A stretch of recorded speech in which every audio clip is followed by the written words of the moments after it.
Assalamualaikum warahmatullahi wabarakatuh. Jumpa lagi kita pada mata pembelajaran instalasi motor listrik. Kali ini dengan materi spesifikasi PLC atau spesifikasi Programmable Logic Control. Kompetensi dasar pengetahuan kita pada pertemuan ini adalah KD 3.12 pengetahuan, yaitu memahami spesifikasi PLC, dan kompetensi dasar keterampilan kita pada KD 4.12 adalah memilih spesifikasi PLC. Tujuan dari pembelajaran yang kita harapkan pada pertemuan ini adalah setelah melihat tayangan video ini, dengan model pembelajaran problem-based learning, peserta didik mampu menjelaskan dan memilih spesifikasi PLC dengan benar dan bertanggung jawab. Jadi, peserta didik diharapkan mampu menjelaskan dan memilih spesifikasi PLC.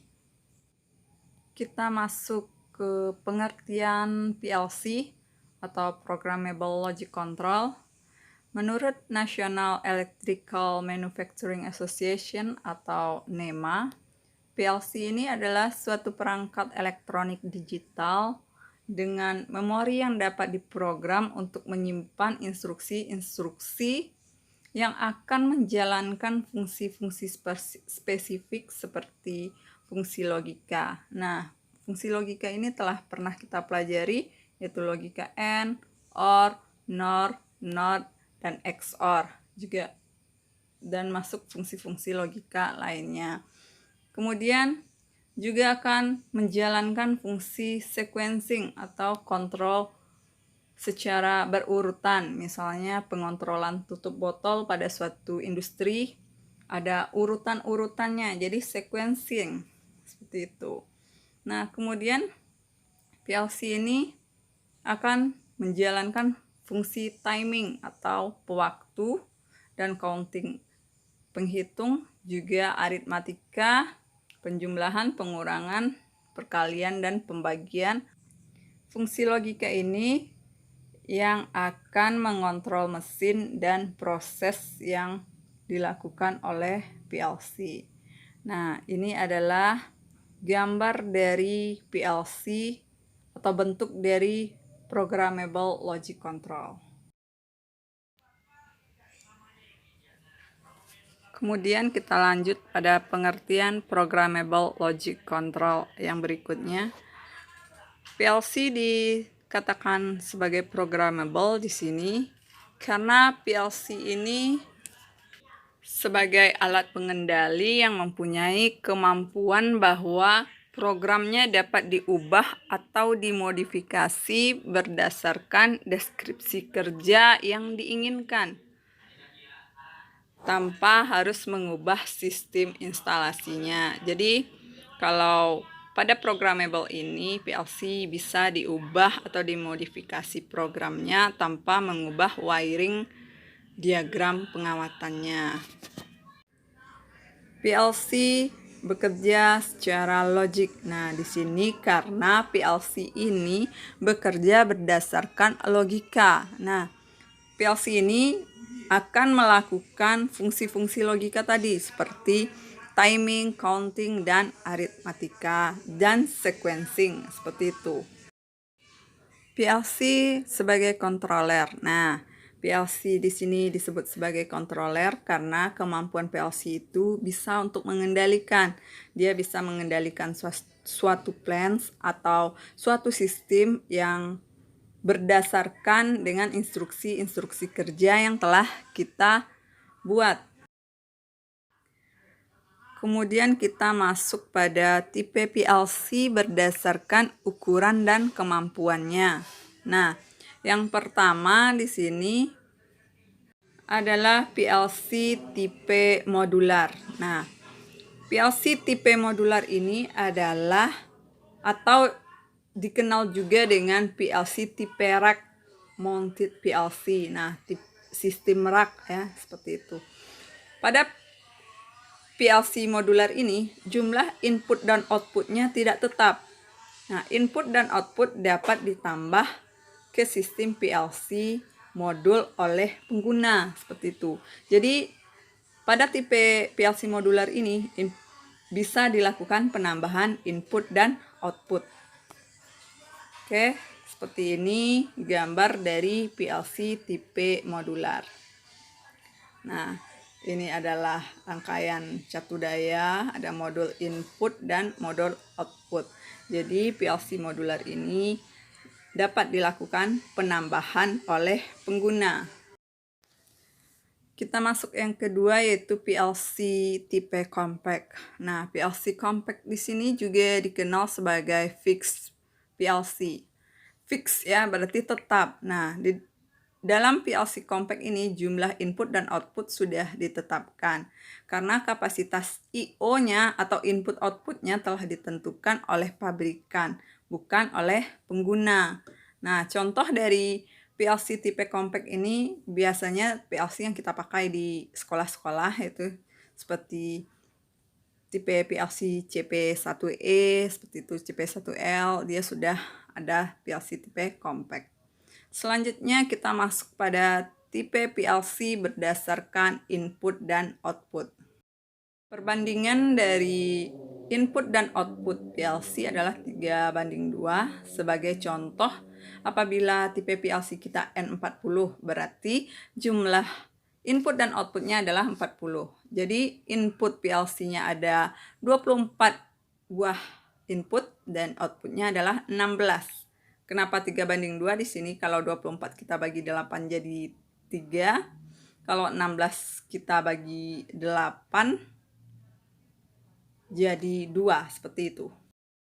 Ini adalah penampakan dari PLC tipe compact.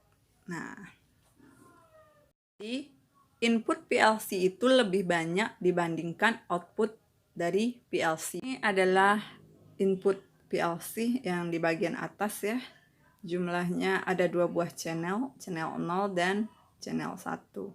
Jadi kalau kita jumlah atau kita hitung input ini berjumlah sebanyak 24 buah terminal input. Seperti itu juga untuk terminal output, kalau kita jumlahkan dia akan berjumlah 16 buah terminal output.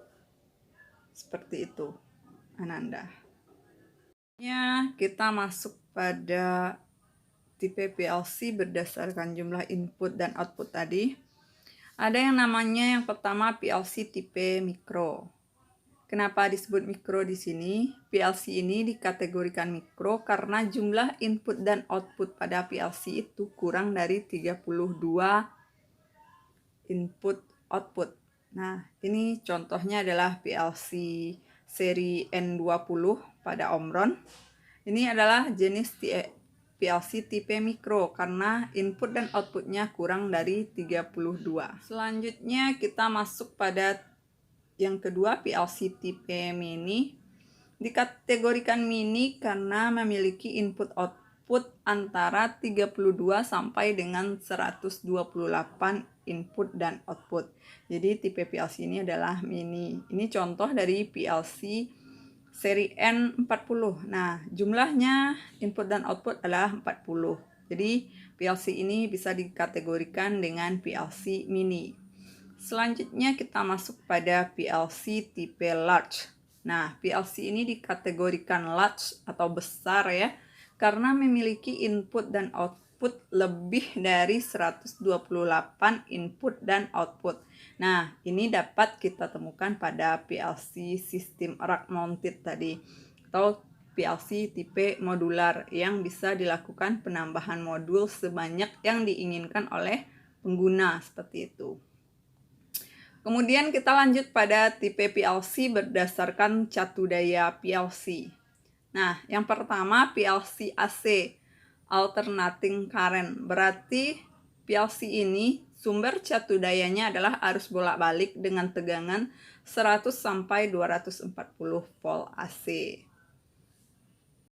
Sumber tegangan atau catu daya PLC ini dapat kita lihat dari nameplate PLC. Nah, seperti ini adalah tipe PLC CP1E N40SDRA. Berarti ini adalah source-nya 100 sampai 240 volt AC. Berarti tipe PLC ini bisa dihubungkan secara AC atau arus bolak-balik ke PLC DC dengan catu daya DC direct current. Nah, PLC DC ini atau PLC dengan arus searah tegangannya adalah 24 volt DC seperti itu. Kita lihat pada nameplate PLC di sini, ini adalah tipe PLC dan source-nya kita lihat 24 volt DC. Berarti tipe PLC DC ini tidak bisa dihubungkan secara AC. Nah, makanya tipe PLC DC ini membutuhkan power supply seperti yang di samping ini. Arus AC masuk ke power supply dan power supply akan memberikan catu daya ke PLC seperti itu. Jadi PLC tipe DC ini tidak boleh langsung kita hubungkan pada sumber PLN 220. Dia harus membutuhkan power supply DC seperti itu. Kemudian kita lanjut ke bagian-bagian PLC. Nah, pada video sebelumnya, yaitu tentang memahami smart relay, kita sudah membahas tentang input, output, dan controller. Jadi, pada bagian ini, kita akan cuma membahas sedikit. Input itu adalah tombol tekan, misalnya limit switch, level switch, dan flow switch. Kita contohkan saja, input ini merupakan bagian yang menerima sinyal atau bagian yang ditekan oleh manusia. Itu contohnya. Jadi, input ini adalah yang menerima sinyal. Contohnya, push button, limit switch, level switch, dan flow switch. Sedangkan controller ini adalah yang menjalankan fungsi-fungsi PLC tadi, seperti fungsi sequencing, fungsi timing, counting, dan fungsi-fungsi logika lainnya. Nah, setelah diprogram pada controller ini, sinyal akan dikirim kepada output, modul output. Nah, modul output ini akan menggerakkan aktuator seperti motor, solenoid, heater, lampu. Nah, seperti itu. Itu adalah bagian-bagian dari PLC. Sebelumnya kita sudah membahas pada video memahami smart relay. Oke, kita lanjut ke bagian PLC Omron. Nah, di sini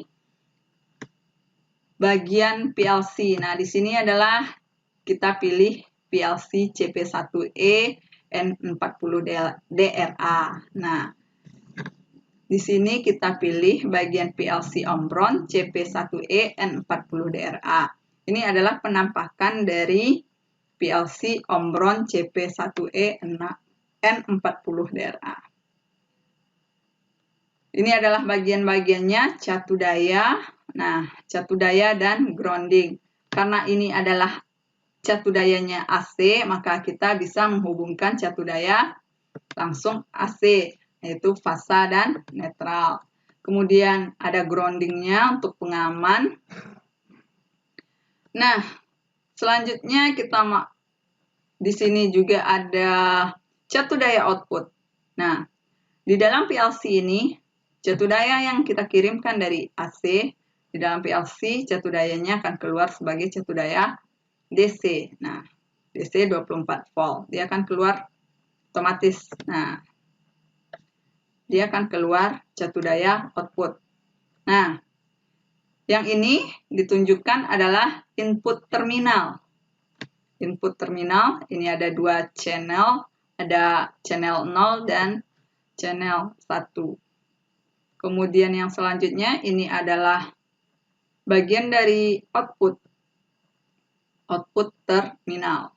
Nah, ini adalah port USB atau alat komunikasi USB atau peripheral seperti itu. Yang ini adalah port RS232